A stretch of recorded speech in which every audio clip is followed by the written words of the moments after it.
Hi guys, it's Alicja here, welcome to my channel. I have some interesting, important news for you. If you are a beginner, make sure to watch this video all the way through. I'm going to make it as compact as possible. This is going to be pretty backwards from what most of you might think. But the shapes and the composition of a drawing are more important than the accuracy of anatomy. And let me elaborate. Of course, throw away realistic art. We don't talk about it on this channel. We talk about art in a way of translating reality into paper in your own way. So when you draw, you don't want to just draw a person. You want to draw a combination of shapes and lines that will successfully and beautifully imitate that person. Imitate it in a better way than in real life. That's the whole point. Actually, everyone already does it. Everyone already tries to imitate real person, but better. But beginning artists do it the wrong way. They take it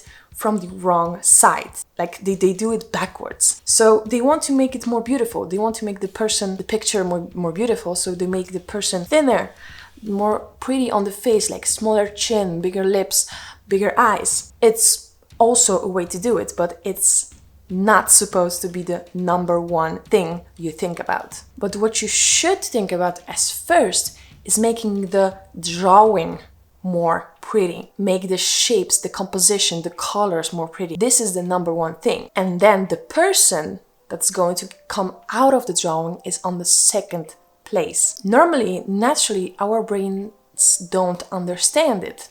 Like you see bigger lips, bigger eyes, and you think this person is more beautiful, but it's not always the case. It's a lot more things that play into that. In a picture, there are some things not obvious that make a picture more beautiful, that make the picture more enjoyable for your eyes. And you need to learn about those things to understand how to work with those things, implement it, and then create, like magically creating, using those rules, creating a drawing that will look pretty.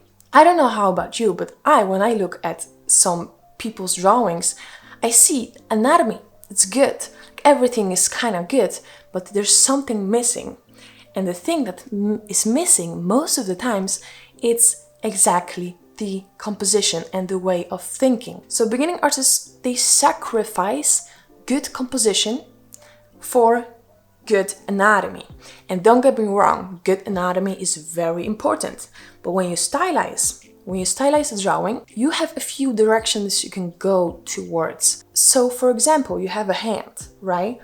And you want to get it all right. So you want to draw it well. You want to have every shape accurate. So you think about the hand only. You think just about that, right?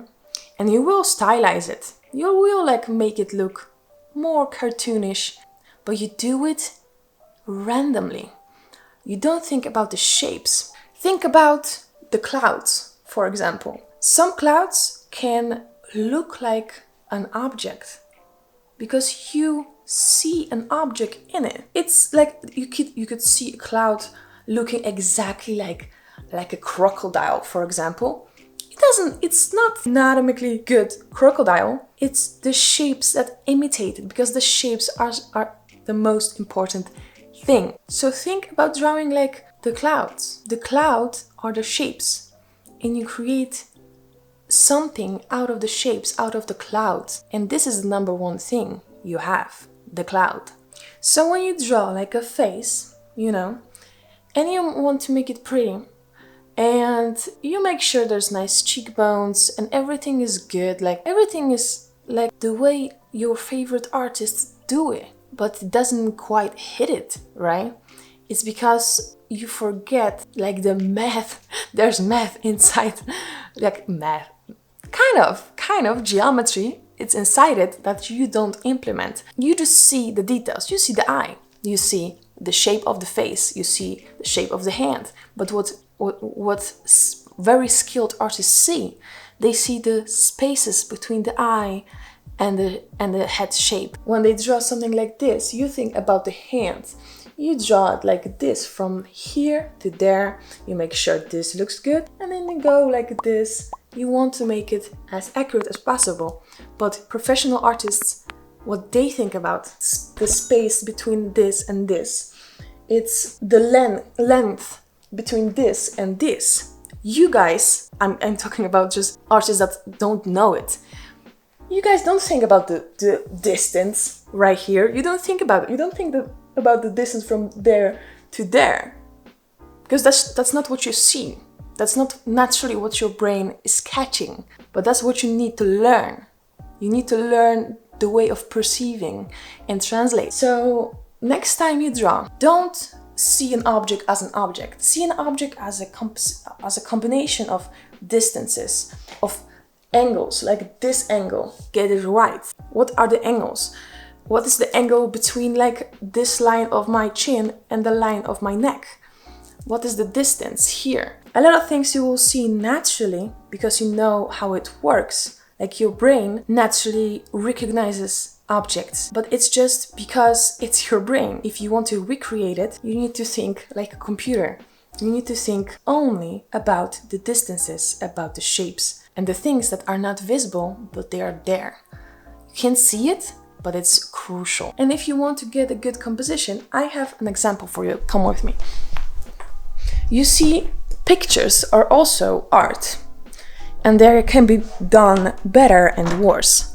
I will show you basic rules of why some pictures are good and some pictures are bad. This is my dog. So, when I pose like this, like I look good, but it's not a good picture, right? It's not going to look good. But when I pose like, you can see a whole composition that I created with my body. It's going to look better. Obviously not perfect because it's a picture, it's my body. I can't imitate the perfect shapes, but I hope you understand what I mean. Anyway, I hope this was a helpful video. This is like a big revelation I had recently. I kind of knew it, but I didn't understand the importance of this rule. So I hope I helped you. And if you want to support me, my arts channel, then go to Patreon. You can join Patreon and get exclusive content, like my full process of painting on Procreate and a little bit more even. You can also join my art classes if you want to be coached by me. You can also do it on Patreon, sign up for classes, and I will be your personal coach. I'm already coaching a few people and it's going pretty well. I'm very happy with it. So if you want to become my student, just go to Patreon. And if you want to get my brushes, go to aliciaprince.com. And yeah, thank you so much for watching and I wish you the best luck with learning how to draw. Love you guys. Bye bye.